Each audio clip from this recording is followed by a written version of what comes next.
Hello বন্ধুরা, কেমন আছো? আশা করি তোমরা ভালো আছো। অনেকদিন পর ভিডিও আপলোড করা হচ্ছে। তোমরা অনেকেই মেসেজ করেছিলে গাইনোকোলজির ওপরে কিছু এমসিকিউ শেয়ার করতে, তাই আজকে এই ভিডিওটা তোমাদের জন্য। আজকে আমরা আলোচনা করব গাইনোকোলজির ওপরে যে ইম্পর্টেন্ট এমসিকিউগুলো থাকবে সেগুলোই নিয়ে আলোচনা করব। শেষ পর্যন্ত ভিডিওটা দেখবে এবং কালকে তোমাদের এই যে স্টাফ নার্স গ্রেড 2 সংক্রান্ত তথ্য, এই যে তোমরা আপডেটগুলো অনেক দিন ধরেই আমি ভিডিও আপলোড দিইনি, এর মধ্যে তোমরা অনেক কিছু জেনেছো যে ভ্যাকেন্সি আসবে কি না, কবে আসবে, কি হতে চলেছে, এই বছরে কি ভ্যাকেন্সি ছাড়বে কি না। তো এইসব নিয়ে কালকে একটা ভিডিও আপলোড করব, অবশ্যই সেই ভিডিওটা দেখবে। তোমরা অনেকেই আমার মত জানতে চাইছো, তাই সেই ভিডিওটা আপলোড করব। চলো আজকে আমরা কিছু ইম্পর্টেন্ট গাইনোকোলজির উপরে যে ইম্পর্টেন্ট কোশ্চেনগুলো সেগুলো দেখে নিই। তো এখানে 1 নম্বরে যে কোশ্চেনটা সেটা হচ্ছে ডিফিনেশন অফ অবস্টেট্রিক। এর বেস্ট ডিফিনেশন হচ্ছে ব্রাঞ্চ অফ মেডিসিন। এই অবস্টেট্রিকের মধ্যে মেডিসিন থাকবে অনেকগুলো, এখানে মেডিসিন যুক্ত থাকবে, সাথে surgery, dealing with pregnancy, liver এইসব থাকবে, and puerperium it is call obstructive. ঠিক আছে, তো তোমরা বুঝতে পারছো। সেকেন্ড যেটা বলেছে ডিফিনেশন অফ গাইনোকোলজি, বেস্ট যেটা ডিফিনেশন হচ্ছে সেটা হচ্ছে the study of women's health care, specially disease and condition that affect production and the female reproductive organ, it is call gynaecology.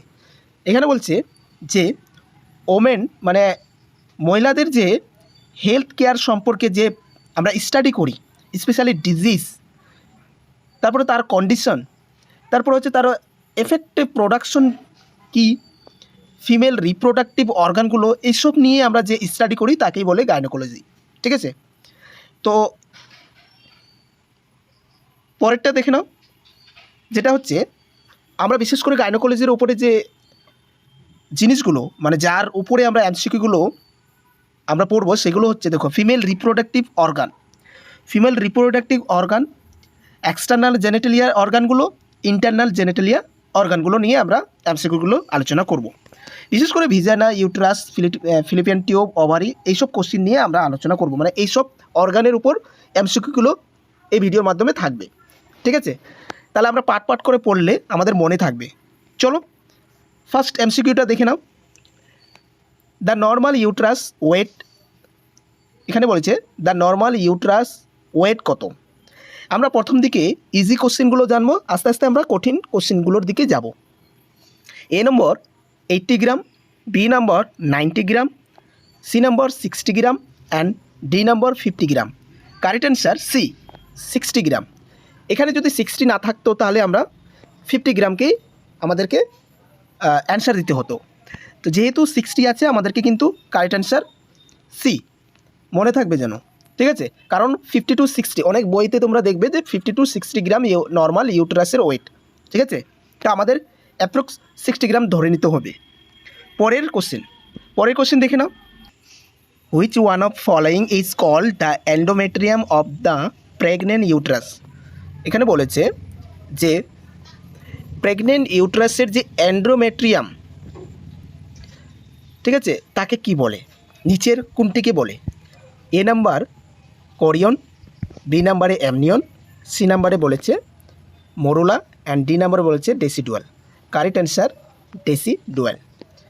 এখানে তোমরা জানো কোরিয়ন হচ্ছে যে ফিটালের যে মেমব্রেন থাকে সেই মেমব্রেন হচ্ছে আউটার লেয়ার মেমব্রেন। অ্যামনিয়ন হচ্ছে ইনার লেয়ার মেমব্রেন। ঠিক আছে, ভালো করে বুঝবে, ইনার লেয়ার মেমব্রেন। এবার হচ্ছে মোরুলাটা হচ্ছে যে early stage embryonic development form after repeated cleavage division of the fertilization ovum. ঠিক আছে, যে আর্লিয়েস্ট স্টেজে যেটা ওভামকে কী করে ডিভিশন অফ দ্য ফার্টিলাইজ ওভামটাকে যখন ফার্টিলাইজ করে ডিভিশন করে তখন সেই সময়টাকে বলে মোরুলা। আর ডেসিডুয়াল হচ্ছে এন্ডোমেট্রিয়াম অফ দ্য প্রেগনেন্ট ইউট্রাসের এন্ডোমেট্রিয়ামকে বলে ডেসিডুয়াল। ঠিক আছে, এবার আমরা পরের কোশ্চেনে চলে যাব। পরের কোশ্চেন হচ্ছে the thickest layer of uterus is, বলছে এই যে লেয়ারগুলো আছে, এন্ডোমেট্রিয়াম, ঠিক আছে, তারপরে মায়োমেট্রিয়াম, তারপর হচ্ছে পেরিমেট্রিয়াম, এই সব যে দেওয়া আছে, এর মধ্যে সবথেকে থিকেস্ট লেয়ার কোনটা? ঠিক আছে, সবথেকে থিকেস্ট লেয়ার কোনটা? কারেক্ট অ্যান্সার বি, যেটা হচ্ছে মায়োমেট্রিয়াম। মায়োমেট্রিয়াম হচ্ছে সবথেকে থিকেস্ট লেয়ার। অ্যান্ডোমেট্রিয়াম, তোমরা দেখতে পাচ্ছ অ্যান্ডোমেট্রিয়াম। অ্যান্ডোমেট্রিয়ামটা হচ্ছে ইনার মোস্ট লেয়ার, মানে ইউটেরাসের ইনার লেয়ারটাকে এন্ডোমেট্রিয়াম বলে, ভালো করে বুঝে, ইনার, এটা হচ্ছে ইনার, INNER, ইনার লেয়ার কিন্তু, ঠিক আছে। এর কাজই হচ্ছে ইমপ্লেন্টেশন আর হচ্ছে নিউট্রিশন পৌঁছে দেওয়া এমব্রিওর, ঠিক আছে। পরেরটা যেটা হচ্ছে মাইটোমেট্রিয়াম। মাইটোমেট্রিয়াম মানেই হচ্ছে মিডিল এবং মিডিল লেয়ার, ইউটেরাসের যে মিডিল লেয়ারটা আছে তার নাম হচ্ছে মাইটোমেট্রিয়াম। আর এই মাইটোমেট্রিয়ামটা হচ্ছে ইউটেরাসের সবথেকে থিকেস্ট লেয়ার বলে, ঠিক আছে, থিকেস্ট লেয়ার। আর এর কাজ তোমরা জানো, এর কাজ হচ্ছে ইউটেরাইন কন্ট্রাকশন, ঠিক আছে। ইউটেরাইন এই যে মধ্যের লেয়ারটা, মায়োমেট্রিয়াম হচ্ছে যেটাকে বলে মিডিল লেয়ার, এই লেয়ারটাই হচ্ছে ইউটেরাইন কন্ট্রাকশনে সাহায্য করে ডিউরিং লেবারের সময়, আর হচ্ছে কিসের সময়? মেনস্ট্রুয়েশন, মানে যখন পিরিয়ড স্টার্ট হয় তখন কিন্তু এই মায়োমেট্রিয়ামের যে একটা কন্ট্রাকশন আছে সেটা কিন্তু এই কাজ করে, এই মায়োমেট্রিয়াম লেয়ারটাই কিন্তু কাজ করে। পরেরটা তোমরা জানো পেরিমেট্রিয়াম। পেরিমেট্রিয়াম হচ্ছে আউটার, মানে ইউটেরাসের যে আউটার লেয়ারটা আছে তার নাম হচ্ছে পেরিমেট্রিয়াম, ঠিক আছে। আর পেরিমেট্রিয়ামের কাজ হচ্ছে প্রোটেকশন করা। কিসের প্রোটেকশন করা? প্রোটেকশন আর হচ্ছে রিডাকশন অফ দ্য ফ্রিকশন, মানে হচ্ছে তোমার প্রোটেকশন করা, যেটা হচ্ছে সবথেকে যেটা আউটার লেয়ার সেটা হচ্ছে প্রোটেকশন করা, ঠিক আছে। আর তোমরা জানো যে পেরিটোনিয়াম, এই পেরিটোনিয়াম হচ্ছে তোমার অ্যাবডোমেন এবং পেলভিক্স এর মধ্যে যে বিশেষ করে অ্যাবডোমিনালের যে অর্গানগুলো কভার করে রাখে তার নামই হচ্ছে পেরিটোনিয়াম। এগুলো কিন্তু জানতে হবে, এখান থেকেই তোমাদের কিন্তু অনেকগুলো অ্যান্সার তোমরা পেয়ে যাবে। পরের কোশ্চেন তোমরা দেখে নাও, maternal component of placenta is develop from which layer? আচ্ছা, প্লেসেন্টা ডেভেলপের কোন লেয়ারটা সাহায্য করে, কোন কম্পোনেন্ট, নিচের কোন কম্পোনেন্ট? এ নম্বরে বলেছে ডেসিডুয়া ব্যাসালিস, বি নম্বরে বলেছে ডেসিডুয়া পেরিটেলিস, সি নম্বরে বলেছে ডেসিডুয়া ক্যাপসুলারিস, অ্যান্ড ডি নম্বরে বলেছে কোরিয়ন ফ্রন্ডোসাম।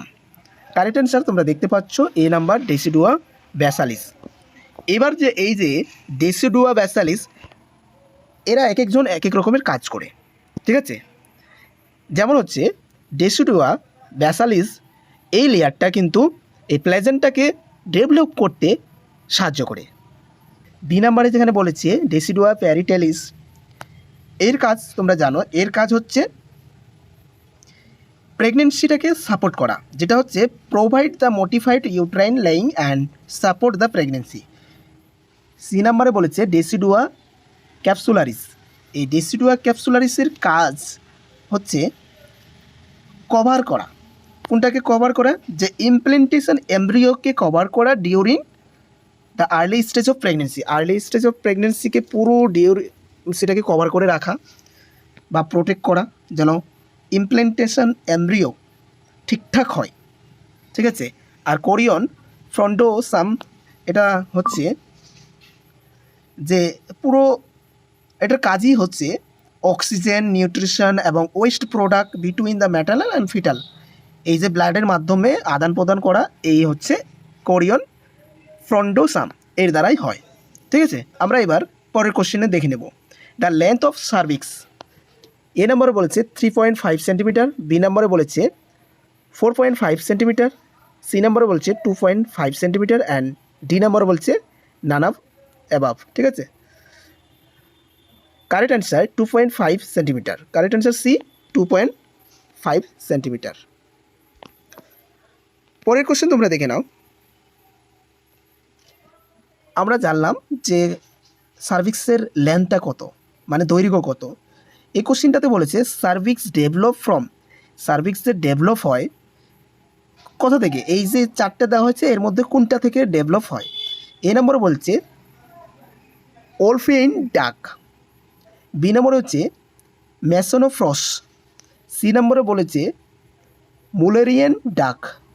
অ্যান্ড ডি নম্বরে বলেছে ফ্রস। কারেক্ট অ্যান্সার সি, মুলেরিয়ান ডাক। কারেক্ট অ্যান্সার সি, মুলেরিয়ান ডাক। ডাক মানে তোমরা জানো এটা কিন্তু ছিদ্র। এই মুলেরিয়ান ডাক থেকেই কিন্তু সার্ভিক্সের ডেভেলপ হয়। ঠিক আছে, পরের question, the length of the fallopian tube range from.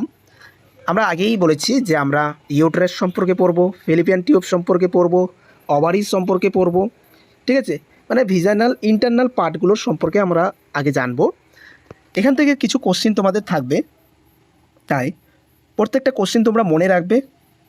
তাহলে দেখবে এক্সামের ক্ষেত্রে তোমাদের এই রিলেটেড বা এই বিষয়ের উপরে, যেমন আমি বললাম যদি ফিলিপিয়ান টিউবের উপরে কয়েকটা কোশ্চেন বা ফিলিপিয়ান টিউব সম্পর্কে তোমার যদি ধারণা থাকে, সেখান থেকে যে কোনো কোশ্চেন আসুক না কেন তোমরা অ্যাটেন্ড করতে পারবে। তাই আমি বললাম যে বিষয়ের উপরে তোমরা স্টাডি করবে, পুরো বিষয়টাকে ক্লিয়ার করে নিবে, তারপরে তোমরা ওই বিষয়ের উপরে অনেকগুলো এমসিকিউ তৈরি করবে। দু একটা এমসিকিউ করলে হবে না, ঠিক আছে, অনেকগুলো এমসিকিউ করতে হবে। যেমন হচ্ছে ফিলিপিয়ান টিউবের কয়েকটা কোশ্চেন যেগুলো ইম্পর্টেন্ট সেগুলো তোমরা মার্ক করে রাখবে বা নোট ডাউন করে রাখবে, তাহলে দেখবে তোমাদের সহজ হয়ে যাবে এক্সামের ক্ষেত্রে। এই একটা ফিলিপিয়ান টিউব থেকে দিলাম, আবার অন্য জায়গা থেকে দিলাম, এরকম করলে হবে না। যে টপিকের উপর আমরা পড়বো সেই টপিকটা পুরোপুরি শেষ করতে হবে, তারপরে নেক্সট টপিক কী আছে সেটাতে আমরা যাব। ঠিক আছে, এই যে গাইনোকোলজি বা হচ্ছে অবস্ট্রাকটিভ ওবিজি থেকে একটা কোশ্চেন ওবিজি, একটা কোশ্চেন গাইনোকোলজি, এভাবে পড়লে হবে না। তোমাদের বিষয়ের উপর বা টপিক কী নিয়ে তুমি পড়ছো সেটার উপর কিন্তু ফোকাসটা দিতে হবে। ঠিক আছে, তাহলে আমরা পরের কোশ্চেনে চলে যাব। এখানে বলেছে the length of the fallopian tube range from. A নম্বরে বলেছে 22 থেকে 27 সেন্টিমিটার, বি নম্বরে বলেছে 7 থেকে 12 সেন্টিমিটার, সি নম্বরে বলেছে 28 থেকে 31 সেন্টিমিটার এবং ডি নম্বরে বলেছে 2 থেকে 7 সেন্টিমিটার। কারেক্ট অ্যান্সার তোমরা দেখে নিও, বি নাম্বার 7 থেকে 12 সেন্টিমিটার হচ্ছে ফিলিপিয়ান টিউবের লেন্থ। ঠিক আছে, লম্বাই।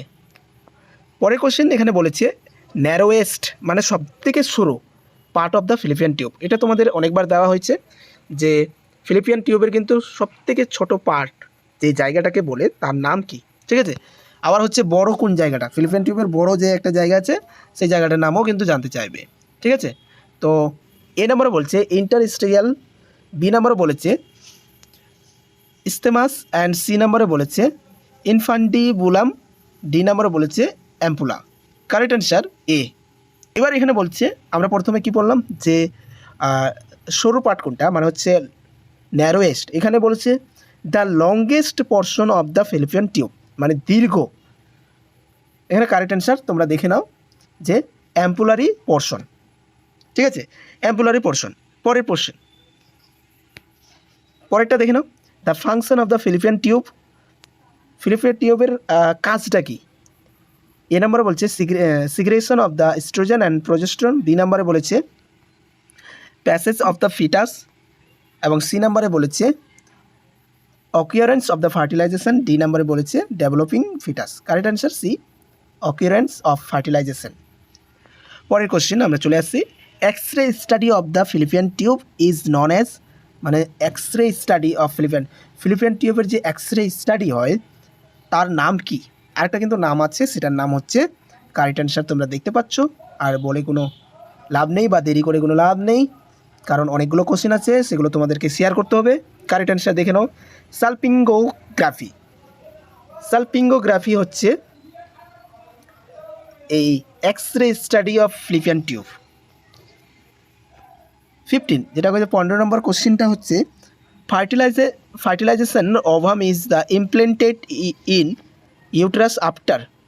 বলছে যেটা ওভাম যে ফার্টিলাইজ হচ্ছে ইউটেরাসের মধ্যে যে ইমপ্লেন্ট হচ্ছে সেটা হচ্ছে কতদিনে, সেটা হচ্ছে কারেক্ট অ্যান্সার সি 80 days। ঠিক আছে, পরের কোশ্চেন চলে আসি। পরের কোশ্চেন কি বলেছে এখানে, পরের কোশ্চেন বলেছে the female hormone secreted from ovary is. আমি বলেছিলাম যে ওভারি থেকে কোশ্চেন আসবে, ওভুলেশন, তারপর হচ্ছে মেনস্ট্রুয়েশন, এইসব কোশ্চেনগুলো কিন্তু খুব ইম্পর্টেন্ট, এই টপিকগুলো ইম্পর্টেন্ট। এখান থেকে একটা না দুটো কোশ্চেন তোমাদের থাকবেই, তো আমাদের পুরো টপিকটাই পড়ে নিতে হবে, ঠিক আছে। এখানে বলেছে the female hormone secreted from ovary is, correct answer C oestrogen. Ovulation occurs, সেটা কারেক্ট অ্যান্সার আমি অনেকবার দিয়েছিলাম এই কোশ্চেনটা, সেটা হচ্ছে এ নাম্বার, সেটা হচ্ছে 14 days বিফোর নেক্সট মেনস্ট্রুয়েশন, ঠিক আছে। 14 days মানে হচ্ছে মেনস্ট্রুয়েশনের 14 দিন আগে, যেটা হচ্ছে নেক্সট। পরেরটা হচ্ছে when is the best time of the achieve pregnancy. আচ্ছা, যারা চাইছো যে, আচ্ছা এখানে বলেছে যে কখন সবথেকে ভালো সময় প্রেগনেন্সি নেওয়ার, ঠিক আছে, সেটা হচ্ছে correct answer D 14 days before the next period is expected. আগে যেটা বললাম সেটাই এখানে বলেছে, ঠিক আছে। অনেকগুলো কোশ্চেন আছে, 45টা কোশ্চেন আছে, তোমরা কোশ্চেনগুলো দেখে নেবে। আর এইসব কোশ্চেন আমি হোয়াটসঅ্যাপে গ্রুপে শেয়ার করব। অনেক দিন ধরে ভিডিও দেওয়া হয়নি, অনেক কিছু দেওয়া হয়নি, কারণ হচ্ছে আমি বিজি ছিলাম, খুব একদম বিজি ছিলাম, যেটাতে এখানে বলা যাবে না, ঠিক আছে। তাই আমি ভিডিও আপলোড করতে পারিনি, সমস্যা ছিল, সমস্যাগুলো আস্তে আস্তে শেষ হবে, ঠিক আছে। তবে তোমাদের আমি বলেছি যে স্টাফ নার্স গ্রেড 2 প্রিপারেশনটা তোমাদের দিব, কারণ এখনও কোনো আপডেট আসেনি কবে তোমাদের ভ্যাকেন্সি ছাড়বে। এখন থেকে তোমরা অল্প অল্প করে পড়াশোনা করো, অবশ্যই দেখবে নেক্সট মানে শেষের দিকে তোমাদের কিন্তু আর প্রবলেম হবে না। আমি মক টেস্টগুলো রেগুলার নিতে থাকবো, তোমাদের প্রিপারেশনটা আমি করাবোই, এটা আমি কথা দিচ্ছি, ঠিক আছে। চলো পরের কোশ্চেন তোমরা দেখে নাও, এগুলো কোশ্চেন তোমরা দেখে নাও। যেখানে বলেছে drug of choice for the induction of ওভুলেশনকে ইন্ডাকশন করার জন্য যে ড্রাগটা চয়েস করা হয় সেটা হচ্ছে কারেক্ট অ্যান্সার এ ক্লোমিফেন। পরের কোশ্চেন যেটা দেখো নাও যে, আচ্ছা ফার্টিলাইজেশনের যে কোশ্চেনটা, ফার্টিলাইজেশনের যেটা বলছে which of the following is the common side of fertilisation. Fertilisation কোথায় হয়? অ্যাম্পুলা ফিলিপান টিউবে ফার্টিলাইজেশন হয়, সবাই জানে। Hormone responsible for the menstruation cycle are, correct answer D. এখানে বলেছে gonadotrophin, oestrogen and progesterone. Ovary সম্পর্কে অনেক কোশ্চেন দেওয়া হয়েছে, ঠিক আছে। তারপর হচ্ছে তোমার ওভুলেশন সম্পর্কে কোশ্চেনগুলো দেওয়া হয়েছে, তো অনেকগুলো কোশ্চেন দেওয়া হয়েছে। এই কোশ্চেনগুলো তোমরা যাই হোক তোমরা নোট ডাউন করে নিবে, পিডিএফগুলো কালেক্ট করার পরে তোমরা তোমাদের খাতায় বা তোমরা জেরক্স করে রাখতে পারো, এই কোশ্চেনগুলো রিভাইজ দিতে পারো, ঠিক আছে। অবশ্যই এই কোশ্চেনগুলো কাজে লাগবে, ইম্পর্টেন্ট কোশ্চেনগুলোই শেয়ার করা হচ্ছে। কালকে তোমাদের বলেছি একটা আপডেট নিয়ে আসবো, বা তোমরা জানতে চাইছো, অনেক ইউটিউব থেকে তোমরা দেখেছো ভ্যাকেন্সির সম্পর্কে, কবে ছাড়তে পারে, কি কি অবস্থায় এখন আছে West Bengal staff nurse grade 2, ঠিক আছে, কি সিচুয়েশনে আছে, কখন ছাড়তে পারে, এসব নিয়ে কিন্তু আলোচনা করব, ঠিক আছে। তো অনেক দিন পরে ভিডিও আপলোড করছি, তোমরা সবাই একটু লাইক করবে। নেক্সট ভিডিওগুলো একটু ডিটেলসে আলোচনা করব, আস্তে আস্তে সময়টা বার করছি তোমাদের জন্য, তো তোমরা লাইকটা করো, দেন আস্তে আস্তে কিন্তু ডিটেলসে আলোচনা করব। চলো ভিডিওটা এখান থেকে শেষ করছি, ভালো থাকবে, সুস্থ থাকবে, দেখা হচ্ছে পরবর্তী একটি নার্সিং রিলেটেড ভিডিও নিয়ে।